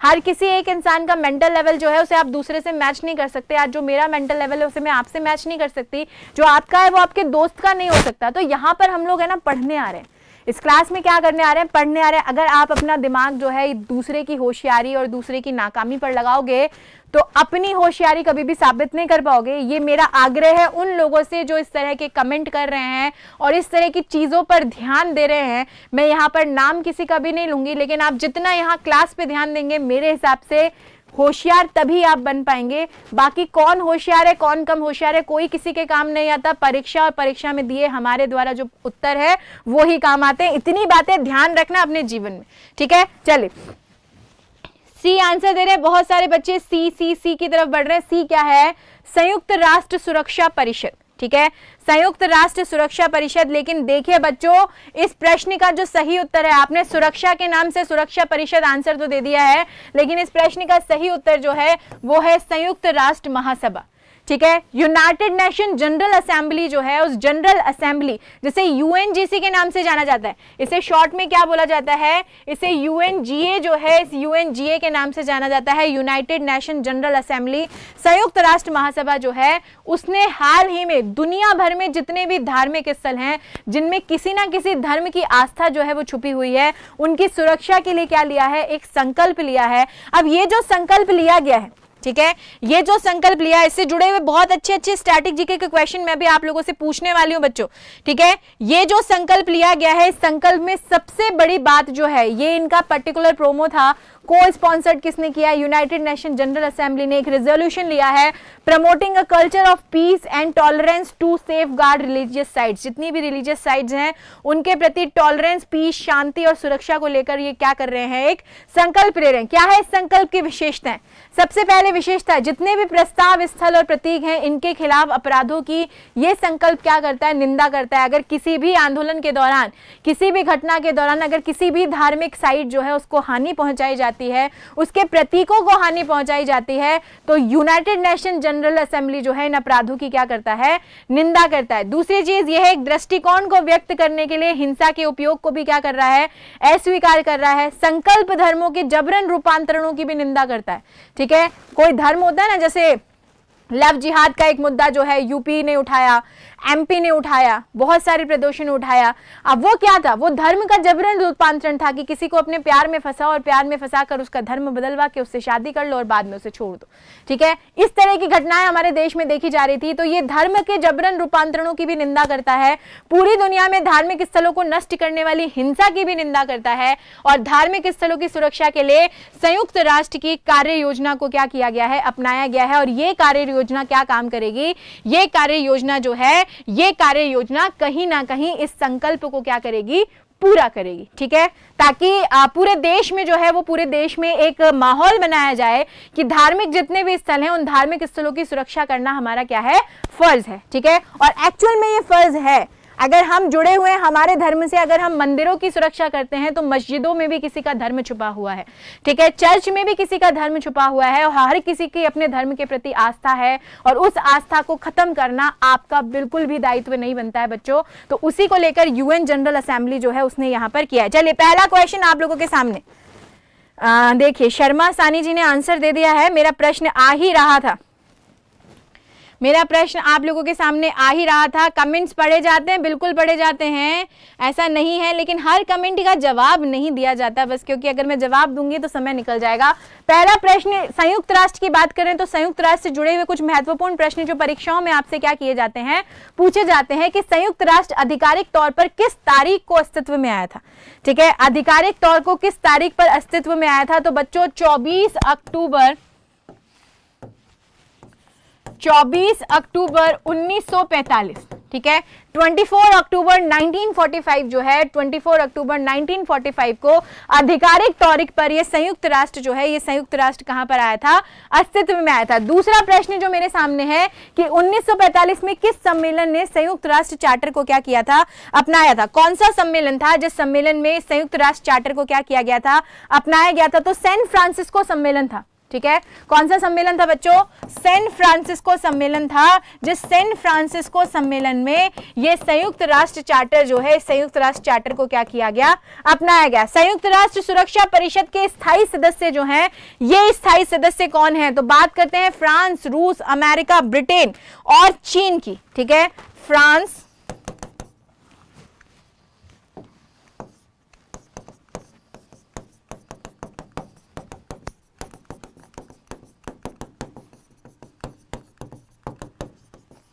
फ्रांस, रूस, अमेरिका, ब्रिटेन और चीन, ये 5 ऐसे देश हैं जो संयुक्त राष्ट्र परिषद के स्थायी सदस्य के रूप में क्या कर रहे हैं? काम कर रहे हैं। ठीक है, अगला प्रश्न जो आपसे है वो प्रश्न है कि संयुक्त राष्ट्र का जो मुख्यालय है, ये मुख्यालय के शहर में, तो बहुत सारे बच्चे जो हैं, जैसे ही मैंने प्रश्न किया वैसे ही मुख्यालय को लेकर और मुख्यालय के साथ साथ स्थापना को लेकर आंसर दे दिए थे, तो बिल्कुल सही दिए थे बच्चों। इस प्रश्न का जो सही उत्तर होगा, संयुक्त राष्ट्र का मुख्यालय जो है वो कहां पर है? वो है न्यूयॉर्क में। ठीक है, कहां पर है? न्यूयॉर्क सिटी जो है, उस न्यूयॉर्क सिटी में इनका क्या है? मुख्यालय है। दूसरा प्रश्न आपसे, अगला प्रश्न जो है वो है कि संयुक्त राष्ट्र में मूल रूप से कितने सदस्य जो हैं वो एक संस्थापक सदस्य के रूप में शामिल थे? और संस्थापक सदस्य का मतलब यहां पर है कि जब संयुक्त राष्ट्र की स्थापना हुई थी, ठीक है, जब संयुक्त राष्ट्र की स्थापना हुई थी तो उस वक्त संयुक्त राष्ट्र में कितने सदस्य देश जो हैं, जिन सदस्य देशों ने अपनी क्या की थी? भागीदारी सुनिश्चित की गई थी। तो बच्चों इनका नंबर जो है वो नंबर है 51। टोटल 51 देश जो हैं, उन 51 देशों ने संयुक्त राष्ट्र में मूल रूप से संस्थापक सदस्य के रूप में क्या थे? शामिल हुए थे, और इन सभी के सहयोग से संयुक्त राष्ट्र जो है उसकी स्थापना की गई थी। और अगर आपसे ये प्रश्न पूछा जाए कि क्या संस्थापक सदस्य में हमारा भारत भी शामिल था क्या? तो बिल्कुल शामिल था। संस्थापक सदस्य में हमारा भारत जो है वो भारत भी क्या था? शामिल था। जितने भी बच्चे नए जुड़ते जा रहे हैं उन सभी को बहुत बहुत गुड मॉर्निंग, आपका बहुत बहुत स्वागत है इस क्लास में, और स्वागत के साथ साथ बहुत बहुत अभिनंदन है। चलिए आगे बढ़ते हैं अगले प्रश्न की तरफ, और अगला प्रश्न है कि हाल ही में किसे आसियान सचिवालय में भारत का अगला दूत जो है वो नामित किया गया है? कल मैंने ये जो प्रश्न था, ये प्रश्न मैंने आप लोगों को एक न्यूज के रूप में पढ़ाया था। ठीक है, मैंने ये प्रश्न जो था, ये प्रश्न आप लोगों को एक न्यूज के रूप में क्या किया था? पढ़ाया था। आज जो है ये प्रश्न आपसे एक प्रश्न के रूप में पूछा गया है, आसियान सचिवालय में भारत का अगला दूत जो है वो किसे नामित किया गया है? विनीता दास, कविता सिन्हा, जयंत खोब्रागड़े या संजीव कुमार दास? चलिए, जसराम मीना, प्रिया सैनी, प्रिया शशि, विकास धाकर, प्रद्युम्न राजा, सुशील भाटी, हितेश गेमिंग, आप सभी का बहुत बहुत स्वागत है, बहुत बहुत अभिनंदन है। चलिए जल्दी से आंसर दीजिए। अगला प्रश्न आप लोगों की आंखों के सामने, और बहुत सारे बच्चे जो हैं वो, बहुत सारे बच्चे मुझे यहां पर जो आंसर दे रहे हैं वो आंसर क्या दे रहे हैं? वो आंसर दे रहे हैं यहां पर सी। ठीक है, चलिए, तो सी इज द राइट आंसर, और राइट आंसर क्या है हमारे पास? जो सही उत्तर है वो सही उत्तर है हमारे पास जयंत खोब्रागड़े। जयंत खोब्रागड़े आसियान से जुड़ा हुआ प्रश्न है, इंटरनेशनल लेवल का क्वेश्चन है बच्चों, और इंटरनेशनल लेवल के क्वेश्चन में आसियान में कितने देश हैं, देशों के साथ साथ इसकी संरचना, इन सभी के बारे में चर्चा करेंगे अभी। लेकिन आसियान सचिवालय में भारत का अगला दूत जो नामित किया गया है, वो नामित किसको किया गया है? वो जयंत खोब्रागड़े जो है उनको क्या किया गया है? नामित किया गया। और भारत ने पहली बार 2014 जो है, उस 2014 में आसियान को एक समर्पित राजदूत जो है वो क्या किया था? नियुक्त किया गया था। सबसे पहले जो राजदूत नियुक्त किया गया था आसियान में, वो कब किया गया था? स्टैटिक जीके से जुड़ा हुआ प्रश्न है, वो था 2014। और भारत ने गुरुवार को जो जकार्ता है, इस जकार्ता में association of south east Asia Nations के सचिवालय के अगले राजदूत के रूप में जो जयंत खोब्रागड़े हैं, इनको क्या किया है? नामित किया है। ठीक है, ये कहां के हैं? ये भारतीय विदेश सेवा के 1995 बैच के क्या है? आईएएस अधिकारी हैं, और वर्तमान में विदेश मंत्रालय में संयुक्त सचिव के रूप में क्या है? कार्यरत हैं। और आसियान में इन्हें क्या किया गया है? अब आसियान में इन्हें एक राजदूत के रूप में नामित किया गया। आसियान से जुड़े हुए कुछ इंपॉर्टेंट प्रश्न स्टैटिक जीके से रिलेटेड जो आपसे पूछे जा सकते हैं। सबसे पहला प्रश्न है कि आसियान में कितने सदस्य हैं? जहां पर आसियान की हम लोग बात करते हैं, इस आसियान में जो सदस्य है वो सदस्य कितने हैं? चलिए जल्दी से आंसर बताइए बच्चों, इस प्रश्न का सही आंसर जो है वो सही आंसर क्या है?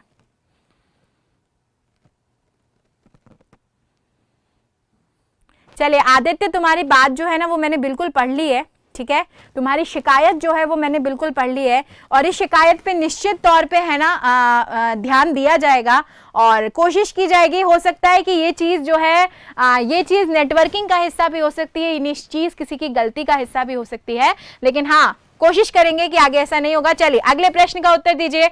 और अगला प्रश्न जो है वो प्रश्न है आपके पास, कुछ बच्चे 10 आंसर दे रहे हैं, कुछ बच्चे जो है वो यहाँ पर कितने आंसर दे रहे हैं, कुछ बच्चे 8 आंसर दे रहे हैं।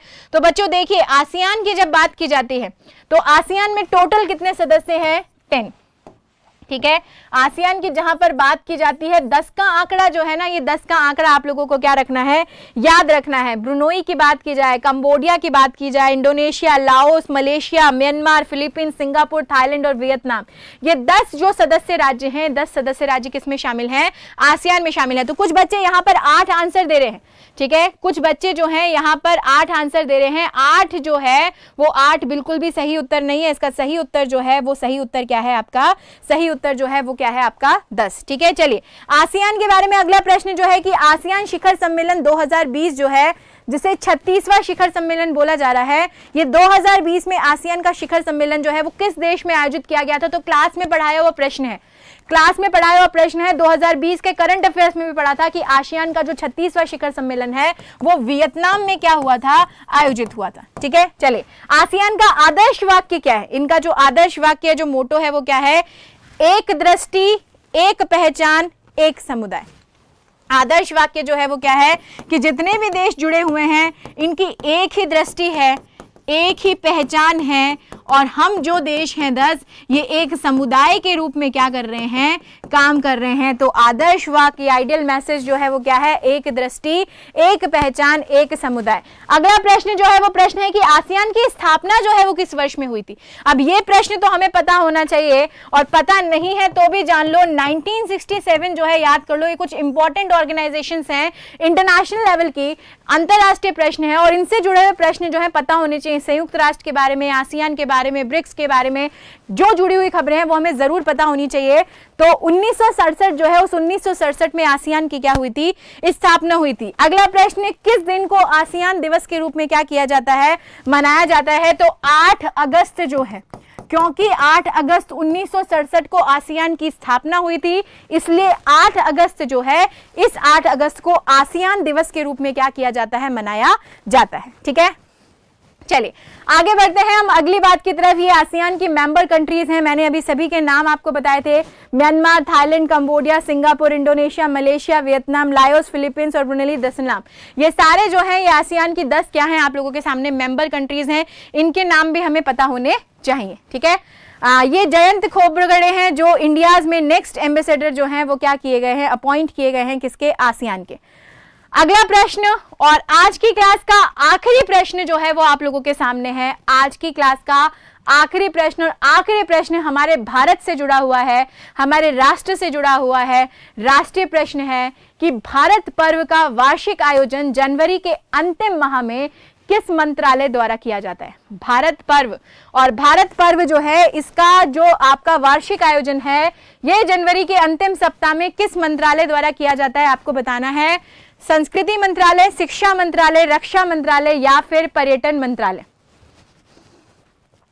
चलिए आजम खान, देवराज, बारमेर जी, वेरी गुड मॉर्निंग, आपका बहुत बहुत स्वागत है। बच्चों जितने भी नए बच्चे जुड़ते जा रहे हैं और अभी तक जिसने चैनल को सब्सक्राइब नहीं किया है, प्लीज सब्सक्राइब कीजिए और बेल आइकन को प्रेस कीजिए ताकि आने वाली सभी क्लासेस के नोटिफिकेशन जो हैं वो टू द टाइम आप लोगों तक क्या हो सके? पहुंच सके। शिक्षा मंत्रालय आंसर आ रहा है, बहुत सारे बच्चे ए आंसर दे रहे हैं, बी भी आंसर दे रहे हैं, कुछ ही बच्चों का डी आंसर आया है। बच्चों इस प्रश्न का सही उत्तर जो है वो सही उत्तर क्या है आपके सामने? वो सही उत्तर है यहाँ पर डी, और वो है पर्यटन मंत्रालय। ठीक है, हर वर्ष जनवरी माह के जो अंतिम सप्ताह है, इस अंतिम सप्ताह में भारत पर्व का जो आयोजन है वो हमारे देश के, हमारे भारत के पर्यटन मंत्रालय जो है उसके द्वारा क्या किया जाता है? आयोजित किया जाता है। अब देखिए, अगर इस भारतवर्ष की बात करूं, इंग्लिश की बात करी थी अभी किसी ने मुझसे, अब देखो इंग्लिश आ गई। पता नहीं तुम्हारे मन की बातें पहले से कैसे पता चल जाती हैं। तो भारत पर्व क्या है? सबसे पहली बात, एक वार्षिक आयोजन है, एक एनुअल इवेंट है। ठीक है, और इसे मिनिस्ट्री ऑफ टूरिज्म यानी जो हमारे भारत का पर्यटन मंत्रालय है उसके द्वारा आयोजित किया जाता है। एक एनुअल इवेंट है, और इस बार 26 जनवरी जो है, उस 26 जनवरी को इस एनुअल इवेंट 2021 में इस एनुअल इवेंट को आभासी रूप से एक वर्चुअल प्लेटफॉर्म पे आयोजित किया जा रहा है, और इसकी जो वेबसाइट है वो है www.bharatparv2021.com। ठीक है, और ये जो आयोजन है, ये आयोजन 26 जनवरी से 31 जनवरी तक क्या होता है? चलता है। ठीक है, 26 जनवरी से 31 जनवरी तक चलता है। और इस आयोजन के पीछे जो उद्देश्य होता है कि जितने भी राज्य हैं और उन राज्यों की जितनी भी संस्कृतियां हैं, उन संस्कृतियों से जुड़े हुए जितने भी आयोजन हैं, वो सभी इसमें किए जाते हैं ताकि हमारा पूरा देश जो है, वो पूरा देश एक दूसरे के आयोजनों के बारे में क्या कर सके, जान सके। और मिनिस्ट्री ऑफ टूरिज्म जो है, इन्होंने ऑर्गेनाइज किया है भारत पर्व। एवरी ईयर ऑर्गेनाइज होता है। और कब से हो रहा है बच्चों, ध्यान रखना, इसकी शुरुआत कब से हुई थी? 2016 से हुई थी। इस भारत पर्व की जो शुरुआत हुई थी, वो शुरुआत कब से हुई थी? 2016 से हुई थी। और रेड फोर्ट पर जब, लाल किले पर जब रिपब्लिक डे सेलिब्रेट हो रहा होता है, उसी के साथ 26 से 31 जनवरी के बीच में ये भारत पर्व जो है, वो भारत पर्व भी सेलिब्रेट होता है। और उसमें हमारे पूरे इंडिया का जो एसेंस है, पूरे भारतवर्ष का, पूरे भारत की संस्कृति और सभ्यताओं का जो सार है, वो सार इस भारत पर्व में क्या किया जाता है, दिखाया जाता है। तो इतनी बातें जो हैं, वो इतनी बातें आप लोगों को क्या रखनी है, याद रखनी है। चलिए, ये वर्चुअल भारत पर्व था इस बार 2021 में। जो वर्चुअल भारत पर्व 26 जनवरी से 31 जनवरी तक चलने वाला था। और यहाँ पर जितने भी राज्य हैं, उन सभी की संस्कृति और सभ्यता की पहचान जो है, वो दिखाई जाती है। इंग्लिश नहीं आती है तो इंग्लिश में थोड़ी ना समझाया बच्चों, हिंदी में समझाया। हाल ही में भारतीय और चीनी सैनिकों के बीच सिक्किम के किस स्थान पर एक शारीरिक झड़प हुई है? चीन ने वापस से भारत में घुसने की क्या की है, कोशिश की है। और वापस से भारत में घुसने की कोशिश करने के साथ साथ एक स्थान है सिक्किम का, जहां पर चीनी सैनिकों के अंदर आने की वजह से भारतीय सैनिकों में और चीनी सैनिकों में एक शारीरिक झड़प जो है, वो झड़प हुई है। और ये झड़प जो हुई है, ये कहाँ हुई है? सिक्किम का जो नाकुला है, ठीक है, सिक्किम का जो नाकुला है, वो नाकुला पे ये शारीरिक झड़प जो है, वो दोनों देशों के सैनिकों द्वारा हुई है। अगला प्रश्न, और अगला प्रश्न बहुत ही महत्वपूर्ण प्रश्न की हाल ही में किस राज्य सरकार द्वारा जेईई, नीट, एनडीए, सीडीएस और यूपीएससी जैसे विभिन्न प्रतियोगी परीक्षाओं के लिए अभ्युदय कार्यक्रम जो है, वो शुरू करने की क्या की गई है, घोषणा की गई है। कौन सा कार्यक्रम? अभ्युदय कार्यक्रम। और अभ्युदय कार्यक्रम शुरू करने की घोषणा जो है, ये उत्तर प्रदेश सरकार के द्वारा की गई है। कौन सी सरकार के द्वारा? उत्तर प्रदेश सरकार के द्वारा। और यूपी की जो सरकार है और यूपी के जो मुख्यमंत्री हैं योगी आदित्यनाथ जी, उन्होंने जितने भी प्रतियोगी परीक्षाएं हैं, चाहे हम आईआईटी की बात करें, जेईई की बात करें, एनडीए, सीडीएस और यूपीएससी की बात करें, इन सभी परीक्षाओं के लिए एक फ्री कोचिंग जो है, वो फ्री कोचिंग सरकार द्वारा क्या की जा रही है, चलाई जा रही है। जिस कोचिंग में वो बच्चे आके पढ़ सकें, जो बच्चे कहीं ना कहीं आर्थिक रूप से कमजोर हैं, उनकी पारिवारिक परिस्थितियां ऐसी नहीं है कि वो महंगी फीस देकर बड़ी बड़ी कोचिंग्स में क्या कर सके, पढ़ सकें। और इसके लिए सरकार जो है, वो सामने आई है और एक बहुत ही महत्वपूर्ण शिक्षा के लिए जो कदम है, वो यहाँ की सरकार ने उठाया है। चलिए बात करते हैं कल के क्विज की। कल थी 26 जनवरी 2021 और 26 जनवरी 2021 को दो प्रश्न जो थे, वो मैंने आप लोगों से क्विज में पूछे थे, जिनके बहुत सारे बच्चों ने आंसर दिए। पहला प्रश्न मेरा जो था, वो ये था कि निम्नलिखित में से कौन सी एजेंसी जो है, वो विदेशी मुद्रा प्रबंधन अधिनियम 1999 के प्रवर्तन और भारत में धन शोधन अधिनियम 2002 जो है, इसकी रोकथाम के लिए जिम्मेदार है। तो इस प्रश्न का जो सही उत्तर था, वो सही उत्तर क्या था? वो सही उत्तर था option number C, that is प्रवर्तन निदेशालय।